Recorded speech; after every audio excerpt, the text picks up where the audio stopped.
நீங்க ஐ மூவி பார்த்திருப்பீங்க. அதுல வர்ற ஓஸ்மா ஜாஸ்மின்ற கேரக்டர கண்டிப்பா ஞாபகம் இருக்கும். ஏன்னா, அவங்க பண்ண சம்பவம் அப்படி. எக்ஸாக்ட்டா அவங்களுக்கு இருந்த அதே கண்டிஷனோட 1500கள்ல ஒரு மனுஷன் உண்மையிலே வாழ்ந்துட்டு இருக்காரு. அவர் பேரு பெட்ரஸ் கொன்சால்வாஸ். கை, கால், முகம்னு உடம்பு முழுக்க அபரிவிதமான முடியோட வளர்ச்சி. 1500கள்ல வாழ்ந்த மக்கள் அவர உண்மையிலே மனுஷனா பார்த்தாங்களா? இல்ல மிருகமா பார்த்தாங்களா? திஸ் இஸ் நல்பாத், உலகம் கண்ட விசித்திர மனிதன். 1537ல ஸ்பெயின்ல இருக்க கெனாரி ஐஸ்லாண்டுங்கிற இடத்துல ஒரு குழந்தை பிறக்குது. அவர் தான் நம்ம கதையோட புரோட்டகனிஸ்ட் பெட்ரஸ் கொன்சால்வாஸ். அவரு எல்லாரையும் போல சாதாரணமா பிறக்கல. அவருடைய முகம், உடம்பு அப்படின்னு எல்லாமே முடியால கவர் ஆயிருந்துச்சு. இந்த கண்டிஷனுக்கு இன்னைக்கு சயின்ஸ் சொல்ற பெயர் ஹைப்பர்ட்ரிகோசிஸ். ஆனா இதை சில நெட்டிசன்ஸ் வேர்வல்ஃப் சிண்ட்ரோம் அப்படின்னு சொல்றாங்க. அந்த காலகட்டத்துல சயின்ஸ் கிடையாது, மெடிக்கல் நாலேஜ் கிடையாது.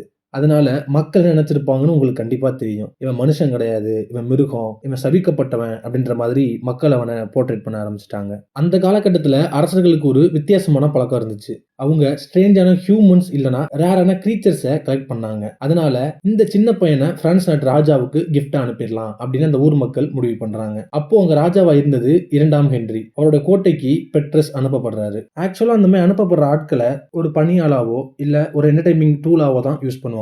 ஆனா ஒரு அன்எக்ஸ்பெக்டட் விஷயம் நடக்குது. கிங் அவரை அனிமல் மாதிரி ட்ரீட் பண்ணாம அவர் என்ன சொன்னார் தெரியுமா? இவன் ஒரு மிருகம் கிடையாது, இவன் ஒரு மனுஷன். அதனால அவனுக்கு எஜுகேஷனை கொடுத்தாரு, மேனஸை கத்து கொடுத்தாரு, கோட்டையில் எப்படி வாழணும் அப்படிங்கறத கத்து கொடுத்தாரு. அதுக்கப்புறம் பீட்ரஸ் ஒரு எஜுகேட்டட் ஜென்டில்மேனா மாறுறாரு. கிங் அவருக்கு கல்யாணம் செஞ்சு வைக்கணும்னு முடிவு பண்றாரு. அந்த பெண்ணோட பேரு கேத்ரின். ஃபர்ஸ்ட் டைம் கேத்ரின் அவனை பாக்குறப்ப ரொம்ப பயப்படுறா. நினைச்சு பாருங்க, 1500கள்ல நீங்க வாழ்ந்துகிட்டு இருக்கீங்க, உங்களுக்கு திருமணம் ஏற்பாடு செய்யப்படுது. நீங்க திருமணம் பண்ணிக்கக்கூடிய ஆள் உடம்பு முழுக்க முடியோட இருந்தா உங்களுடைய மனநிலைமை எப்படி இருக்கும்? அதே மனநிலைமை தான் கேத்ரினுக்கும். ஆனா அரசனுடைய கட்டளைய கேத்ரின் மீற முடியாது. அதனால திருமணம் நல்லபடியா நடக்குது.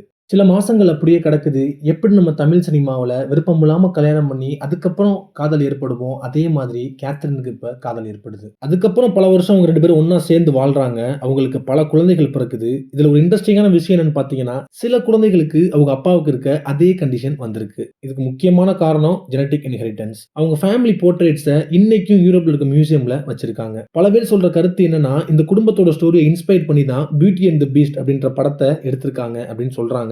அந்த காலத்துல மக்கள் அவரை மான்ஸ்டரா பார்த்தாங்க. ஆனா கிங் அவரை மனுஷனா பார்த்தாரு. மத்தவங்க கண்ணுக்கு அவர் வித்தியாசமானவனா தெரிஞ்சாரு. ஆனா கேத்ரின் கண்ணுக்கு அவர் அழகா தெரிஞ்சாரு. இதுல இருந்து நம்ம இன்ஸ்பயர் பண்ணிக்க வேண்டிய விஷயம் என்னன்னு பாத்தீங்கன்னா, அழகுன்றது நம்ம பார்க்கிற பார்வையில தான் இருக்கு. ஒருத்தருடைய வெளிப்புறத்தை வச்சு ஜட்ஜ் பண்ணாதீங்க. அவங்க உள்ள இருக்க மனுஷன் நீங்க நினைக்கிறத காட்டிலும் அழகானவனா இருக்கலாம். திஸ் இஸ் நல்பாத், அறியாத பாதையில் மீண்டும் சந்திப்போம்.